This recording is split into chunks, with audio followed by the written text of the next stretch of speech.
Warahmatullahi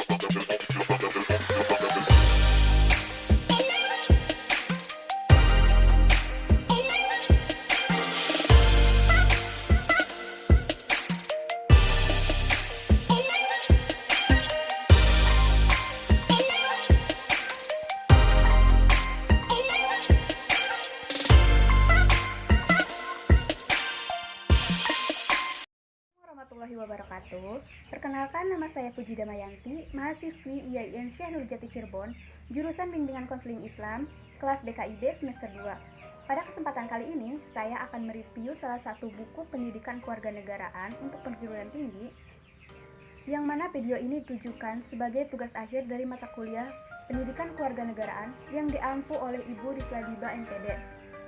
Adapun buku yang saya review yaitu buku Pendidikan Kewarganegaraan karya Profesor Dr. Haji Khailan MS beserta rekannya Dr. Andes Haji Ahmad Zubaidi MSI. Buku ini diterbitkan oleh penerbit Paradigma Yogyakarta dengan tebal halaman 236 halaman yang mencakup 8 materi pembahasan. Oke, langsung saja untuk materi pembahasan yang pertama yaitu mengenai pengertian dan tujuan pendidikan kewarganegaraan. Pendidikan kewarganegaraan biasa juga disebut sebagai civic education, citizenship education, atau demokrasi education, yang mana PKN ini mempunyai peran strategis dalam membentuk karakter warga negara yang cerdas, bertanggung jawab, dan berkeadaban. Sementara tujuan pendidikan kewarganegaraan itu termaktub dalam Keputusan Dirjen Dikti Nomor 43 Tahun 2006, yaitu dirumuskan menjadi visi, misi, dan kompetensi. Adapun visinya yaitu menjadi sumber nilai dan pedoman dalam pengembangan dan penyelenggaraan program studi guna mendorong mahasiswa untuk menjadi manusia yang seutuhnya dan menyadarkan mahasiswa bahwa mereka adalah generasi bangsa yang memiliki visi intelektual, religius, berkeadaban, berkemanusiaan, dan cinta tanah air. Adapun misinya yaitu membantu memantapkan kepribadiannya agar dapat mewujudkan nilai-nilai dasar Pancasila, memiliki rasa kebangsaan dan cinta tanah air, dalam menguasai, menerapkan, dan mengembangkan ilmu pengetahuan, teknologi, dan seni dengan rasa penuh tanggung jawab, serta bermoral. Misinya yaitu menjadi warga negara yang cinta tanah air, memiliki daya saing, berdisiplin, serta berperan aktif dalam membangun kehidupan yang damai berdasarkan nilai-nilai Pancasila.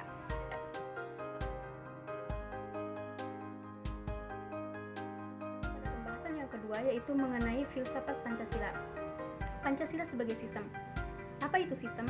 Sistem merupakan suatu kesatuan bagian-bagian yang saling berhubungan, yang membentuk satu kesatuan utuh, terus bekerja sama untuk mencapai tujuan tertentu. Dasar filsafat negara Pancasila yaitu bersifat menjemuk tunggal. Artinya setiap sila-sila Pancasila itu tidak bisa berdiri sendiri atau tidak bisa terpisah dari yang lain. Jadi sila-sila Pancasila ini terdiri dari 5 bagian sila-sila Pancasila, yang mana setiap silanya itu tidak bisa terpisah dari yang lain. Jadi mereka itu saling berhubungan, saling berkaitan, dan saling mengkualifikasi.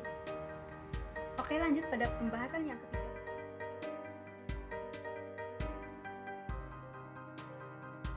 Pada bab ketiga ini, kita akan membahas mengenai identitas nasional. Apa sih yang dimaksud dengan identitas nasional? Oke, jadi identitas nasional itu secara terminologis merupakan suatu ciri yang dimiliki oleh bangsa tertentu yang mana secara filosofis dapat membedakan negara tersebut dengan negara yang lainnya. Nah, jadi Indonesia jika ingin terus eksis di era globalisasi ini, maka Indonesia harus memiliki suatu ciri atau ciri khas yang membedakan dari negara yang lainnya.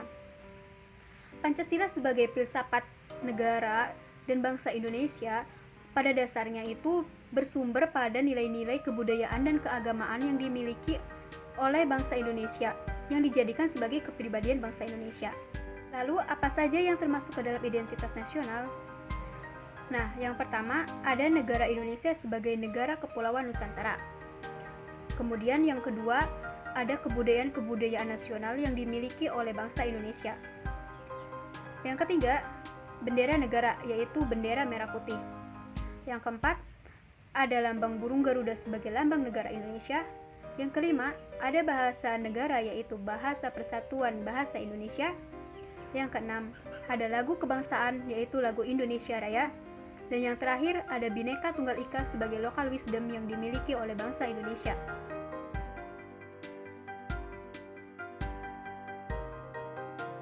Bab 4 ini membahas tentang demokrasi. Demokrasi berasal dari bahasa Yunani, yaitu demo dan kratos atau kretein. Demo berarti rakyat, dan kratos berarti pemerintahan. Demokrasi berarti pemerintahan rakyat, atau yang lebih dikenal dengan pemerintahan dari rakyat, oleh rakyat, dan untuk rakyat. Negara demokrasi yaitu negara yang diselenggarakan berdasarkan kemauan dan kehendak rakyat. Jika dipandang dari sudut organisasi, maka organisasi itu dijalankan atau dilakukan oleh rakyat atau atas persetujuan rakyat, karena kedaulatan berada di tangan rakyat. Bentuk demokrasi itu ada sistem presidensial, ada juga sistem parlementer. Sistem presidensial yaitu kekuasaan sepenuhnya dipegang oleh presiden, sementara sistem parlementer pemerintahan dipegang oleh menteri, sementara presiden memegang sebagai kepala negara. Selain sistem-sistem yang tadi, ada juga sistem yang lainnya, yaitu sistem demokrasi liberal, sistem demokrasi partai dan komunis, sistem demokrasi berdasarkan nilai-nilai Pancasila.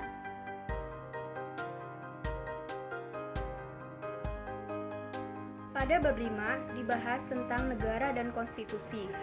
Pengertian negara yaitu suatu badan atau suatu organisasi hasil dari perjanjian bersama dengan masyarakat. Negara memiliki 3 unsur yaitu wilayah, rakyat, dan pemerintahan. Sementara konstitusi di dalam sebuah negara yaitu sebuah norma sistem politik dan hukum yang dibentuk oleh suatu pemerintahan di dalam suatu negara, biasanya termaktub dalam pembukuan dokumen secara tertulis. Secara arti luas, konstitusi yaitu keseluruhan aturan dan ketentuan hukum yang menggambarkan sistem ketatanegaraan. Menurut penjelasan Undang-Undang Dasar 1945, negara Indonesia adalah negara hukum yang dijalankan berdasarkan Pancasila, bukan berdasarkan atas kekuasaan. Oke, itu tadi bab 5. Sekarang lanjut ke bab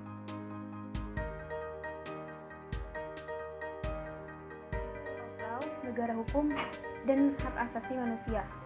Rule of law merupakan konsep tentang common law, yaitu suatu konsep yang menjunjung tinggi supremasi hukum yang dibangun atas berdasarkan prinsip keadilan dan egalitarian. Sebenarnya, baik negara hukum maupun rule of law, pengertiannya itu saling mengisi. Maka, berdasarkan bentuknya, rule of law dapat juga diartikan sebagai kekuasaan publik yang diatur secara legal.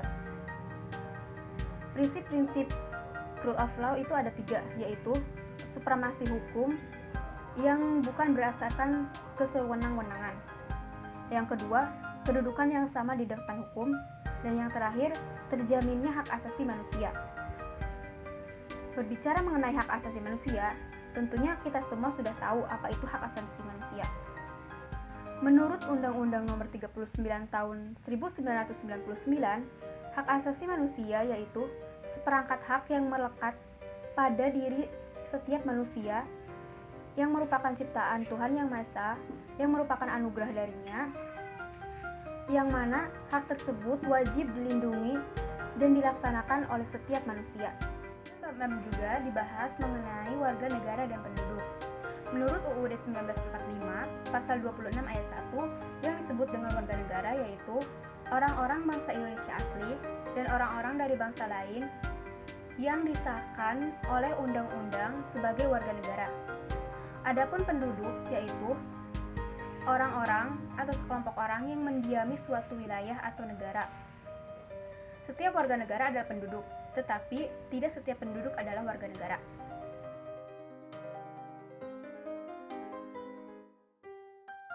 Politik Indonesia. Geopolitik dapat diartikan sebagai sistem politik atau peraturan-peraturan dalam wujud kebijaksanaan dan strategi nasional yang didorong oleh aspirasi nasional geografik. Istilah geografik ini pertama kali diartikan oleh Friedrich Ratzel pada tahun 1844 sampai 1904 sebagai ilmu bumi politik atau political geography. yang kemudian dikembangkan oleh sarjana ilmu politik dari Swedia dan Jerman, yaitu Rudolf dan Karl Haushofer sebagai geographical politik. Nusantara. Secara umum, wawasan nasional berarti cara pandang suatu bangsa tentang diri dan lingkungannya yang dijabarkan dari falsafah bangsa itu sendiri.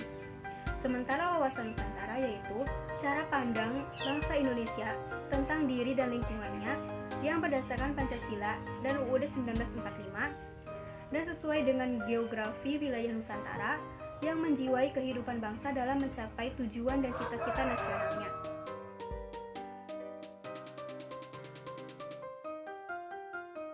Pada bab terakhir ini membahas tentang geostrategi Indonesia. Geostrategi dapat diartikan sebagai metode atau aturan-aturan untuk mewujudkan cita-cita dan tujuan suatu bangsa melalui proses pembangunan nasional. Strategi bagi Indonesia diartikan sebagai metode untuk mewujudkan cita-cita proklamasi sebagaimana tercantum dalam pembukaan UUD 1945 melalui proses pembangunan nasional. Geostrategi Indonesia dirumuskan dalam bentuk ketahanan nasional. Ketahanan nasional itu sendiri merupakan suatu kondisi di mana suatu bangsa mampu mengembangkan kekuatan dan ketangguhan nasional dalam menghadapi dan mengatasi berbagai macam ancaman, gangguan, hambatan, dan tantangan, baik yang berasal dari luar maupun dari dalam negeri, yang dapat membahayakan kedaulatan negara. Dalam hal ini, ketahanan nasional Indonesia harus dibangun atas dasar falsafah bangsa dan negara Indonesia, yaitu Pancasila.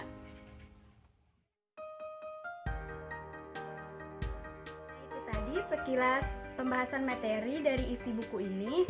Untuk lebih lengkapnya, teman-teman bisa membacanya sendiri. Menurut saya pribadi, isi buku ini cukup bagus, materinya cukup lengkap, sekalipun ada materi yang di RPS tidak terdapat di buku ini. But it's okay, soalnya itu cuma beberapa bagian kecil, sebagian besarnya ada di sini. Untuk ukuran dan harga, ini sangat ekonomis. Buku ini sangat mudah dibawa kemana-mana. Terus mengenai harga, itu sangat terjangkau. Saya beli sekitar 20-30 ribu rupiah, tergantung sellernya. Terima kasih telah menonton video ini. Semoga video ini bisa memberikan manfaat untuk teman-teman semua. Mohon maaf atas segala kesalahan dan kekurangannya. Akhirul kalam, billahi taufiq wal hidayah. Wassalamualaikum warahmatullahi wabarakatuh. Sampai jumpa di video selanjutnya. Dadah!